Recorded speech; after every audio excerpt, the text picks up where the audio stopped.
ठीक है बेटा, आज बात करेंगे हिस्ट्री ऑफ इंडिया की, जिसमें कुछ चीजें तुमने पहले से सुन रखी है, जल्दी जल्दी देखेंगे हैं?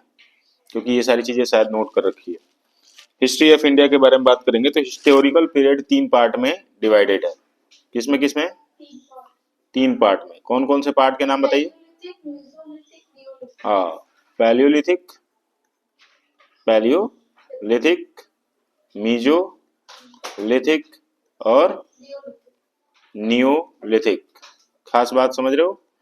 पैलियोलिथिक इसको क्या बोलते हैं हिंदी में? पूरा पाषाण काल। इसको मध्य पाषाण काल। और इसको क्या बोलते हैं बेटा? नव पाषाण काल, नव पाषाण काल। ठीक है,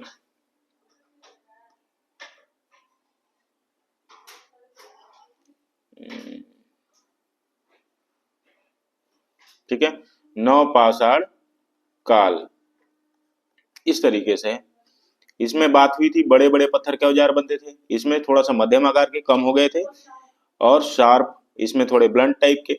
इस वाले में क्या हुआ था? उन लकड़ी का इस्तेमाल हो गया था। बहुत अच्छे, सब कुछ याद है। इंडस वैली सिविलाइजेशन को किस युग के नाम से जाना जाता था?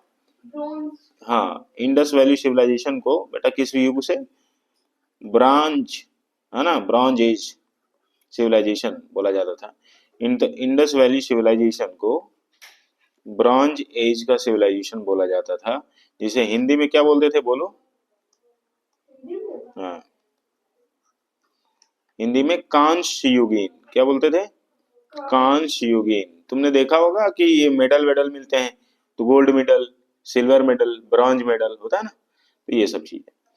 तो इंडस वैली सिविलाइजेशन क्या थी? Bronze age society. क्या थी? ब्रॉन्ज एज सोसाइटी थी। ठीक है, ये बात दिमाग में रहेगा। अच्छा, मेन इनहेबिटेंट कौन थे इंडस वैली सिविलाइजेशन के? मेन वासिंदा। वासिंदा का मतलब कौन? रहने वाले। तो दो तरह के लोग थे, एक तो द्रविडियन थे, एक कौन थे? द्रविडियन थे, और एक मेडिटेरेनियन थे। कौन थे? मेडिटेरेनियन। हाँ, मेडिटेरेनियन को मेडिटेरेनियन बोलते हैं, यहाँ पे डी जो है साइलेंट जैसा हो जाएगा। ओके, बेसिकली अब थोड़ा समझ में आ गया। वैदिक सिविलाइजेशन किसके द्वारा क्रिएट किया गया था? वैदिक सिविलाइजेशन किसके द्वारा क्रिएट किया गया था? बोलो। वैदिक सिविलाइजेशन को आर्यंस के द्वारा, आर्य लोग ना, आर्यंस के द्वारा वैदिक सिविलाइजेशन का विकास किया गया था। ये एक रूरल सिविलाइजेशन थी। रूरल मतलब ग्रामीण। क्या थी बेटा? ग्रामीण सभ्यता थी। ठीक है, और साथ में यहाँ पर अगर देखा जाए तो भाषा कौन सी थी बताएंगे? लैंग्वेज क्या थी? संस्कृत थी। क्या बेटा थी? लैंग्वेज कौन सी थी? संस्कृत थी। ये सारी बातें हो चुकी थी। वैदिक पीरियड को अगर मैं बात करूं, वैदिक पीरियड कितने पार्ट में डिवाइड हुआ था? 2 पार्ट में। एक कौन सा था? अर्ली वैदिक,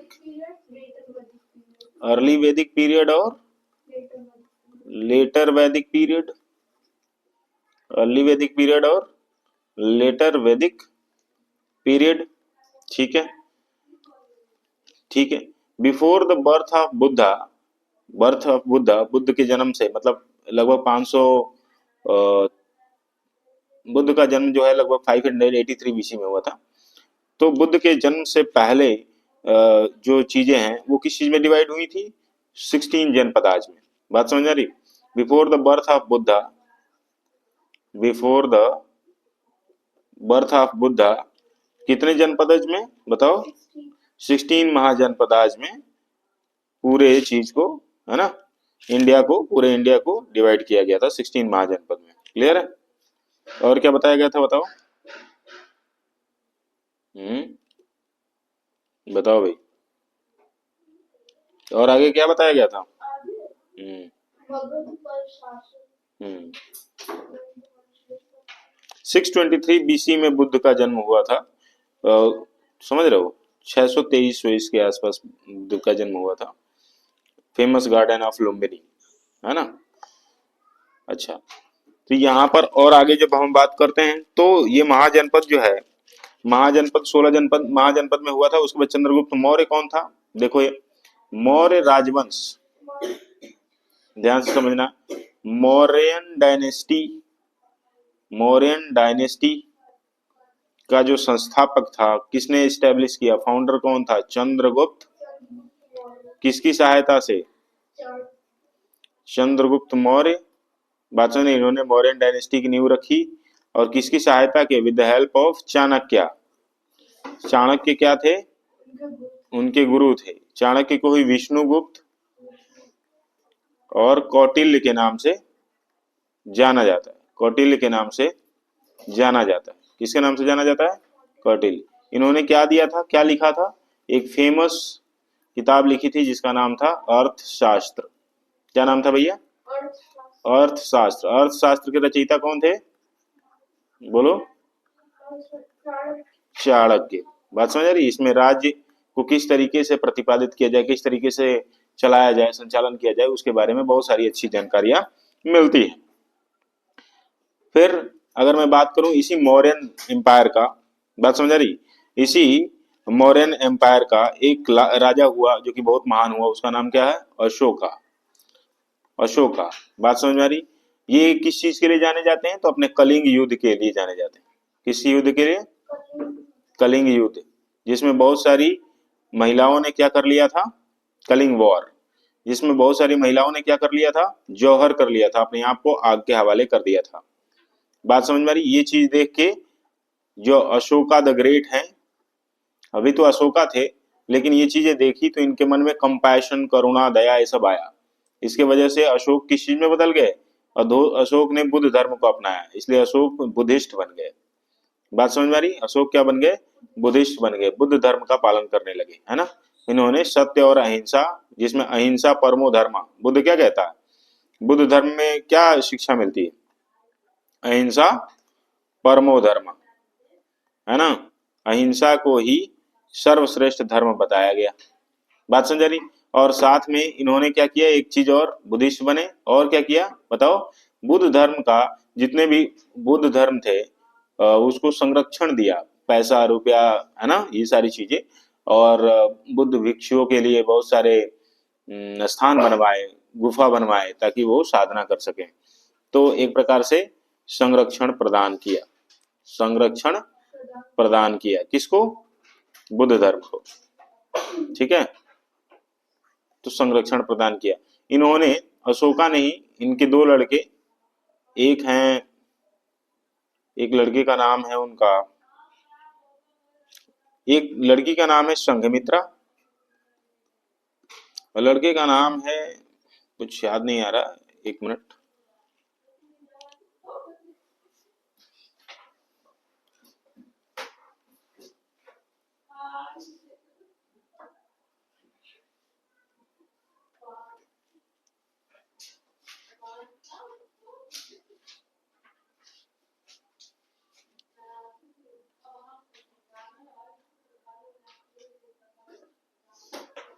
महेंद्र। क्या नाम था? महेंद्र। लड़के का नाम क्या था? महेंद्र, और लड़की का नाम क्या था? संघमित्रा। इन दोनों को कहाँ भेजा था? इन दोनों को भेजा था कि भैया तुम श्रीलंका जाओ और श्रीलंका जाकर बौद्ध धर्म का प्रचार करो। किस चीज का प्रचार करो? बौद्ध धर्म का प्रचार करो। ये बात समझ में आ रही? तो ये सारी चीजें हुई। फिर अगर मैं गुप्ता डायनेस्टी की बात करता हूँ बेटा, किसकी बात करता हूँ? गुप्ता डायनेस्टी की बात करता हूँ, ध्यान से समझना। ये जो गुप्ता डायनेस्टी है, इसके एक बहुत ही फेमस राजा हुए जिनका नाम है मोस्ट ग्लोरियस लीडर। बिल्कुल सही बात है, मोस्ट ग्लोरियस लीडर, उनका नाम था समुद्रगुप्त। क्या नाम था? समुद्रगुप्त, जिन्हें हम नेपोलियन ऑफ इंडिया के नाम से भी जानते हैं। किसके नाम से? नेपोलियन ऑफ इंडिया के नाम से भी जानते हैं। बात समझ आ रही? अच्छा, और इसी गुप्त वंश के जो राजा थे, उन्होंने कुछ ऐसी उपाधियों को भी लिया जिसमें परम भट्टारक, ठीक है ना, परम भट्टारक, महाभागवत, है ना, तो ऐसी बहुत सारी उपाधियों को भी ग्रहण किया था। मोहम्मद बिन कासिम के बारे में थोड़ा सा बात करें। मुसलमान इन्वेडर्स, जो मुस्लिम आक्रांता हैं, क्या बेटा? मुस्लिम आक्रांता, मुस्लिम आक्रांताओं में, ध्यान से समझना, मुस्लिम आक्रांता मतलब इंग्लिश में क्या बोलेंगे इसको, मुस्लिम इन्वेडर्स। क्या बोलेंगे बेटा, मुस्लिम इन्वेडर्स। तो मुस्लिम इन्वेडर्स में फर्स्ट ऑफ ऑल कौन आया था? हाँ, फर्स्ट ऑफ ऑल कौन आया था बेटा? मोहम्मद बिन कासिम आया था। और मोहम्मद बिन कासिम ही पहला मुस्लिम आक्रांता था जो भारत को फतेह करने के लिए आया था। कब आया था ये भी तुम्हें पता होगा, 712 एडी में आया था। इसके बाद जो रूलर ऑफ गजनी था बेटा, कौन? Ruler of Ghazni. गजनी एक जगह का नाम है, वहां का शासक था मोहम्मद गजनवी। क्या नाम था बेटा? मोहम्मद गजनवी। मोहम्मद गजनवी। मोहम्मद गजनवी आया और मोहम्मद गजनवी ने भारत पर 17 बार आक्रमण किया और इसी ने ही सोमनाथ मंदिर का भी लूटपाट मचाया। सोमनाथ मंदिर का लूट भी इसी ने किया था। ठीक है, इस बात को समझ में आ रहा। अगर मुस्लिम लीडर ऑफ इंडिया के बारे में बात करते हैं तो सल्तनत काल की बात करते हैं, जब सुल्तानों का राज हुआ करता था, है ना। Basically they are promoted by खलीफा ऑफ तुर्क, वही भेजा करते थे। तो उनको उपाधि जो दिया जाता था, भारत में शासन जो करता था उसको उपाधि क्या दिया जाता था? सुल्तान का। तो सुल्तान किसके अंडर में काम करता था? कहीं ना कहीं खलीफा के मान्यता के आधार पर काम करता था। तो इसमें कुछ डायनेस्टी के बारे में बात करूं, 5 डायनेस्टीज हैं। पहली डायनेस्टी बताएंगे स्लेव डायनेस्टी। कौन सा भैया? Slave dynasty. स्लेव डायनेस्टी, ठीक है। दूसरी डायनेस्टी कौन सा बेटा? खिलजी। जैसे अलाउद्दीन खिलजी विलजी किस डायनेस्टी के हैं? इसी के, खिलजी डायनेस्टी। फिर तीसरा तुगलक, मोहम्मद बिन तुगलक। तुगलक सुना? मोहम्मद बिन तुगलक, जिसे एक प्रकार का, जिसने दिल्ली से राजधानी दौलताबाद करी और राजधानी बदला, बहुत सारे लोग उस राजधानी का स्थानांतरण में ही मरमरा गए, है ना। तो इसको थोड़ा सा एक प्रकार से सन की रूलर भी बोला गया, तुगलक डायनेस्टी।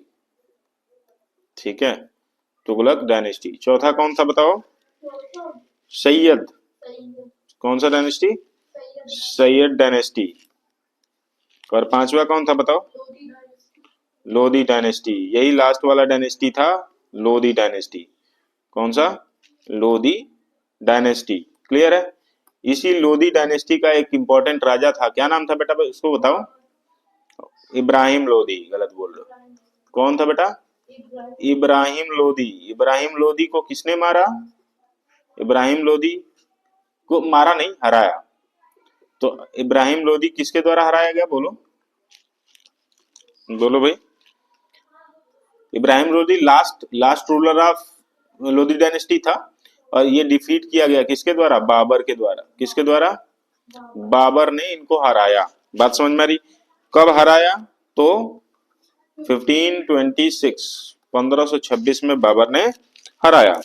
और यहां पर उसने क्या किया? बाबर ने क्या इस्टेब्लिश किया?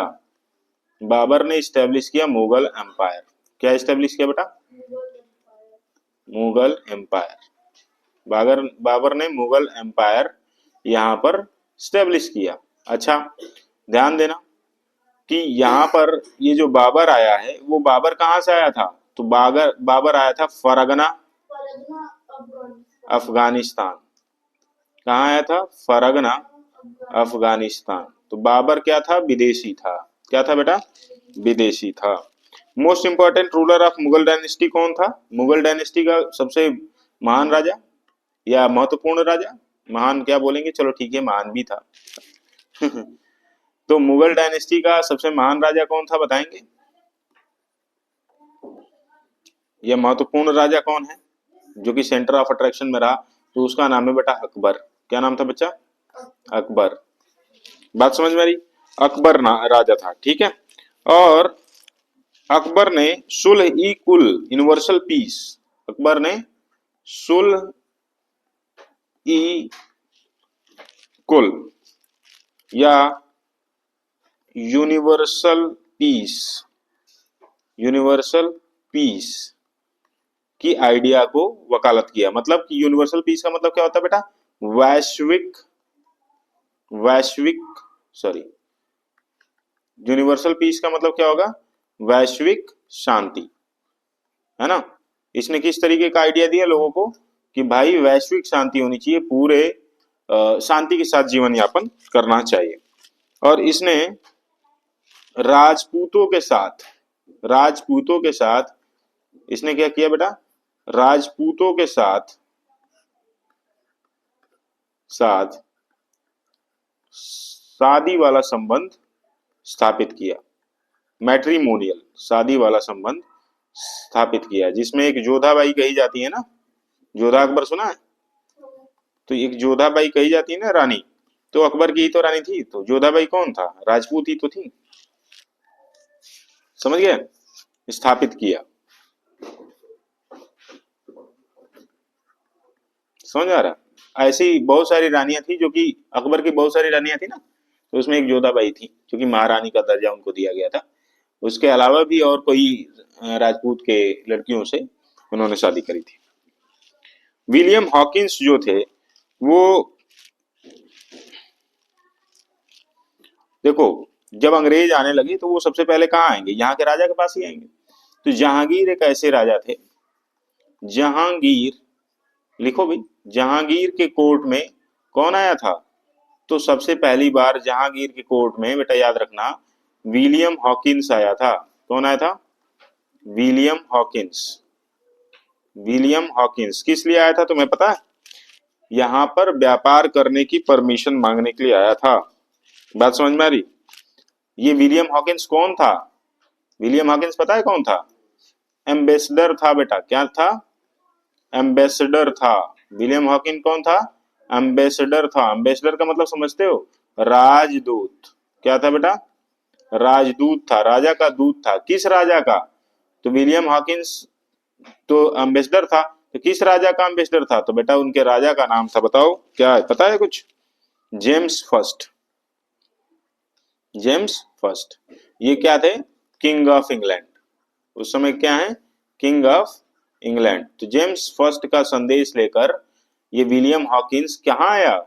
जहांगीर के दरबार में, और उनसे व्यापार करने की परमिशन मांगी। बात समझ में आ रही?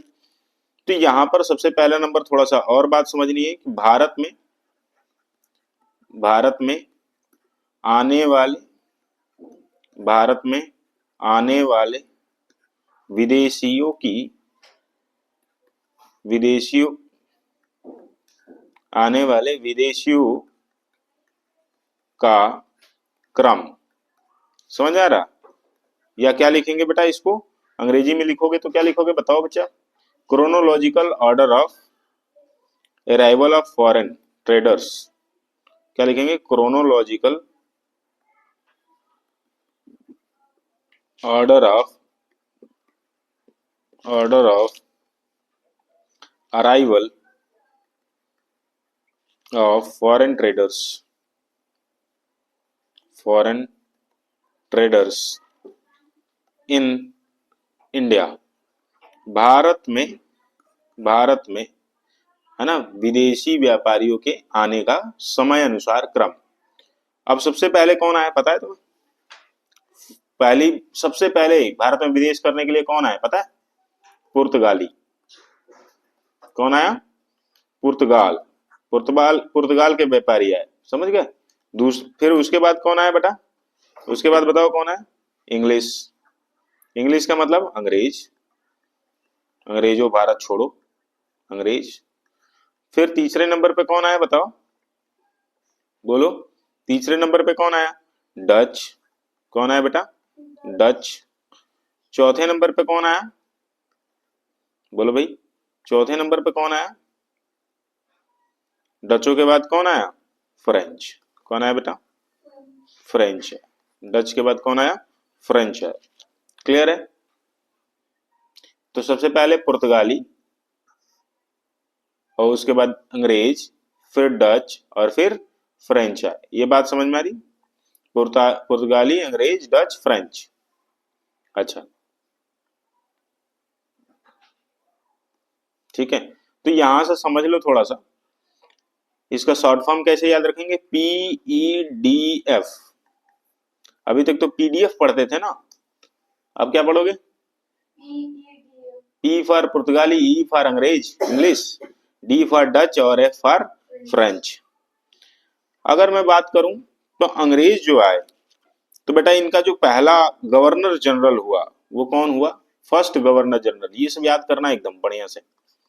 फर्स्ट गवर्नर जनरल कौन था? फर्स्ट गवर्नर जनरल कौन था भाई? वो था लॉर्ड विलियम बेंटिक।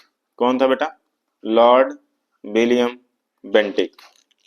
ठीक है, पहला गवर्नर जनरल कौन था? Lord William Bentinck. तो लॉर्ड उन लोगों को बोलते थे जिनके पास इंग्लैंड में ज्यादा जमीन वमीन हो। तो विलियम बेंटिक ही याद रखो, इनको बहुत इज्जत देने की जरूरत नहीं है। लूट नहीं आए थे, सारे लुटेरे ही थे। ठीक है, तो ज्यादा इज्जत देने की जरूरत नहीं है। ठीक है, शासन क्या किया, सालों ने लूटा ही है। लॉर्ड माउंटबेटन कौन था भाई? अब देखो, ये जब हम लोग का देश गुलाम था ना, उस समय का फर्स्ट गवर्नर जनरल है। लेकिन लॉर्ड माउंटबेटन कौन था? Governor general of independent India. जब भारत स्वतंत्र हो गया तो कुछ दिनों तक इन्होंने शासन किया था, बाद में हैंड ओवर किया था। तो अब यहाँ पर अब सवाल पूछा जाएगा first governor general of India, तो लॉर्ड विलियम बेंटिक बताओगे। लेकिन फर्स्ट गवर्नर जनरल ऑफ, ऐसे पूछ लिया जाए, first governor general of independent India कौन? Independent India. ठीक है, इंडिपेंडेंट इंडिया। तो उस केस में क्या होगा बेटा? तो उस केस में याद रखना है तुम्हें, उसको बोलेंगे भैया, वो उसका नाम था लॉर्ड माउंटबेटन। क्या नाम था? Lord Mountbatten. लॉर्ड माउंटबेटन ही था इसका नाम, इसके बीच में वो नहीं लगाते, ये जरूरत नहीं। Lord Mountbatten. क्लियर है? सी राजगोपालचारी कौन थे भाई, बताओ? ये तो विदेशी था ना, नाम से ही समझ आ रहा होगा। क्यों भाई, विदेशी है कि नहीं? माउंटबेटन तो साफी नाम से ही समझ में आ रहा, अपने नाम तो बड़े बढ़िया होते हैं। तो फर्स्ट एंड लास्ट, इसके बाद ये पद ही खत्म हो गया था, याद रखना। First and last governor general, governor general of, या इंडियन गवर्नर जनरल, ऐसे लिख लो, इंडियन गवर्नर जनरल। बात समझ आ रही? क्या लिखोगे? Indian governor general of India. भारतीय गवर्नर जनरल कौन हुआ? तो याद रखना बेटा, उसका नाम, उनका नाम है सी राजगोपालाचारी। क्या नाम था? सी राजगोपालाचारी। सी गोपालाचारी। ये सी राजगोपालाचारी जी थे, जो कि भारतीय थे और पहले और आखिरी गवर्नर जनरल बने।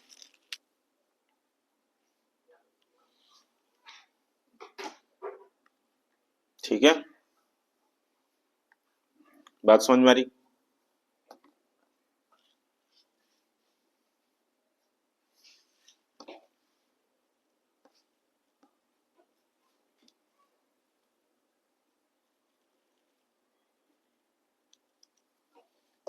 एक डेट बड़ी इंपॉर्टेंट है बेटा, 19 दिसंबर 1929। डेट क्या है? 19 दिसंबर 1929 को कांग्रेस के लाहौर सेशन में, लाहौर आज के डेट में पाकिस्तान में बेटा, आजादी से पहले की बात हो रहा हूं, लाहौर सेशन में पहली बार पूर्ण स्वराज, पहली बार कौन सा? पूर्ण स्वराज का मांग उठा था। पूर्ण स्वराज का क्या उठा था? मांग किया गया कि अब हमें मांग उठी, ठीक है ना, अब हमें पूर्ण स्वराज चाहिए, अब हमें अंग्रेज देश में चाहिए ही नहीं, खाली भारतीय ही भारतीय चाहिए। पहली बार 19 दिसंबर 1929 को कांग्रेस के लाहौर सेशन में पूर्ण स्वराज की मांग उठी। बात समझना। इसमें जो बेटा यहाँ पर एक चीज है, एक वर्ड है ना बहुत प्यारा सा, कौन सा वर्ड है? स्वराज। बात समझ आ रही? कौन सा वर्ड है? स्वराज।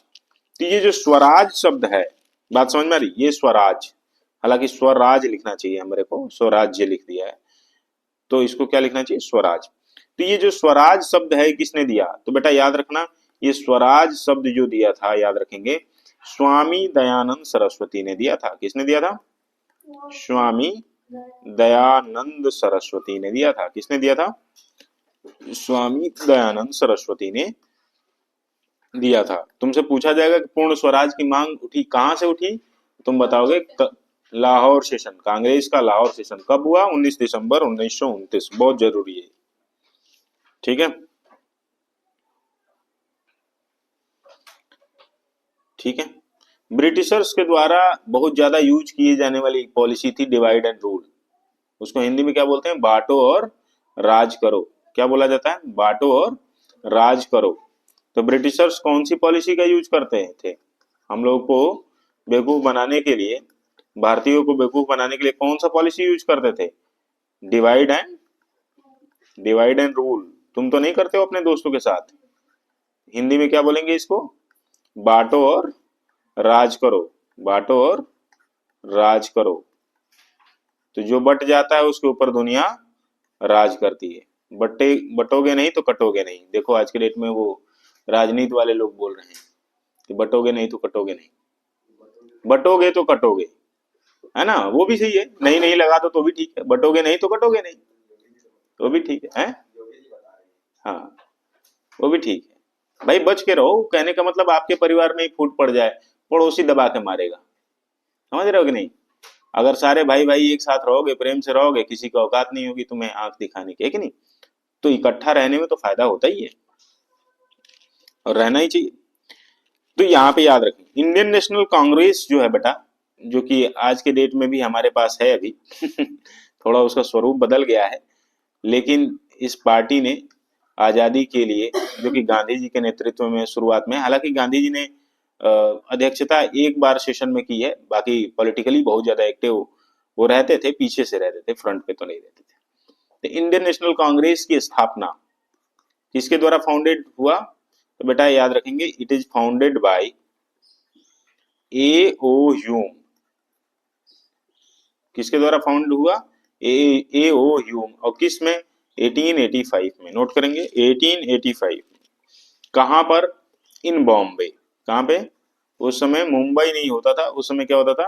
बॉम्बे। बम बम बम बम बम्बई, बम्बई हमको जम गई। समझ गए? तो बॉम्बे में भारतीय राष्ट्रीय कांग्रेस का गठन हुआ था। किसने इसकी स्थापना करी? ए ओ ह्यूम ने। कब किया? तुम्हें पता चल गया। कब किया बताओ?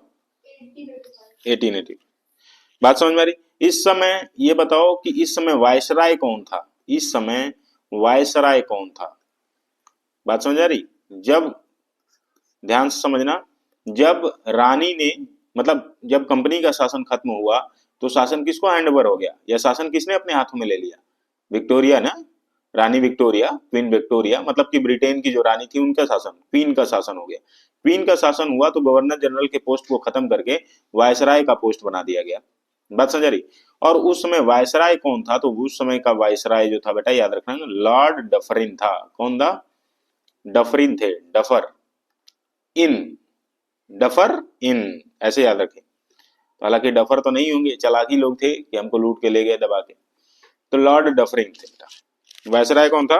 Lord Dufferin. बंगाल का पार्टीशन, बंगाल का पार्टीशन कब हुआ था? किसके द्वारा हुआ था? तो थोड़ा सा देखेंगे बंगाल का पार्टीशन। Partition of Bengal. बात समझ में आ रही बेटा? बंगाल का पार्टीशन अंग्रेज गवर्नमेंट ने ये कहते हुए किया कि हमको इसको शासन करने में क्या हो रही है? दिक्कत हो रही है, इसलिए हम बंगाल को क्या कर देते हैं? दो पार्ट में बांट कर देते हैं। बात समझ आ रही? तो बंगाल में क्या होता है, थोड़ा समझने वाली बात यहाँ पे है। ईस्ट पाकिस्तान और, अरे ईस्ट बंगाल और वेस्ट बंगाल था। वेस्ट बंगाल में हिंदुओं की संख्या ज्यादा थी और ईस्ट बंगाल में मुस्लिमों की संख्या ज्यादा थी। इस वजह से कहीं ना कहीं अंग्रेज चाहते थे कि इसको अगर हम लोग बांट देंगे तो कहीं ना कहीं हिंदू मुस्लिम यूनिटी क्या हो जाएगी? कमजोर हो जाएगी। तो इसलिए हमारे विरोध में आंदोलन नहीं हुआ करेंगे। समझ रहे हो? ये सब चाल थी। लेकिन लोगों को बताने के लिए क्या चाल थी?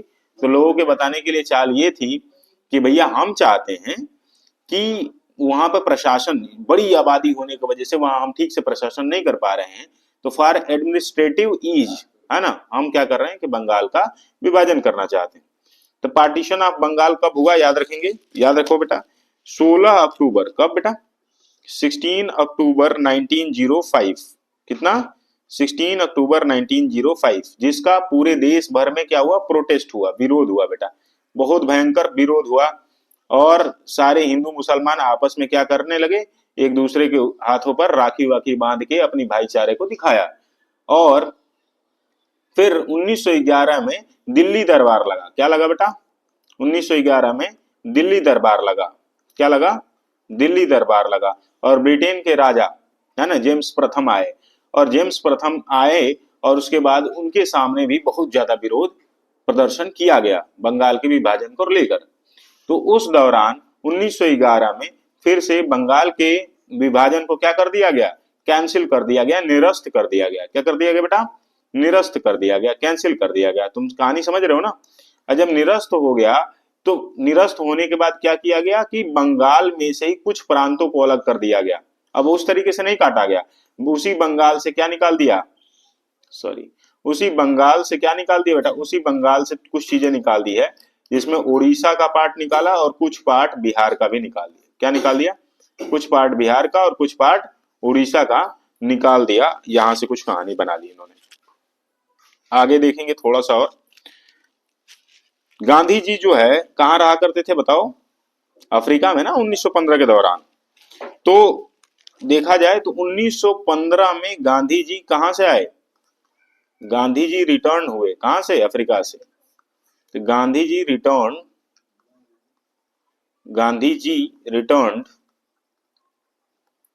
टू इंडिया, कहां से, फ्रॉम अफ्रीका, लिखते जाओ,